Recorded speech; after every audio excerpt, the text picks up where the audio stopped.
Hello，大家好，我係 Winnie 啊。今日嚟咗呢個東莞酒店就係海霞酒店，咁就係介紹翻一個行政套房俾大家睇。呢個行政套房叫呢個住嘅樓數係18樓101室嘅。咁而家帶大家 room tour 一下，睇下喜唔喜歡海霞酒店啊？好，一入嚟。先有個呢個客廳嘅廁所、洗手盆啦、toilet啦，咁淨係得抹手毛巾嘅啫，其他就咩都冇嘅。好，咁呢度咧，呢間房咧，呢度就係水吧啦，煲水嘅地方啦，蒸餾水有4支，另外呢度咧就有茶包同咖啡包嘅。咁就有張3人位嘅 sofa 喺度啦，但係唔知點解好得意，佢又冇個茶几俾你擺嘢嘅喎，可能啲茶啊嘢啊全部擺喺呢左右兩邊嘅手柄位啦。好，咁一個普通細嘅電視，唔知出邊係咩嚟，睇唔睇到呢？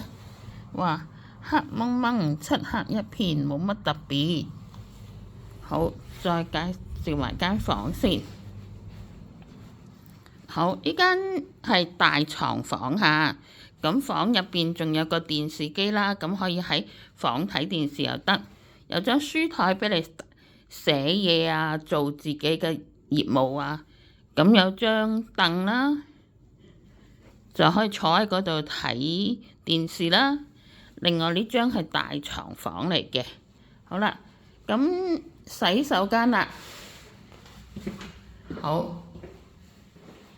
手揸花灑、沐浴露、洗髮水，但係個頭灑呢，就係以前時代嘅頭灑，咁都係唔係太好用嘅，應該就好啦。toilet，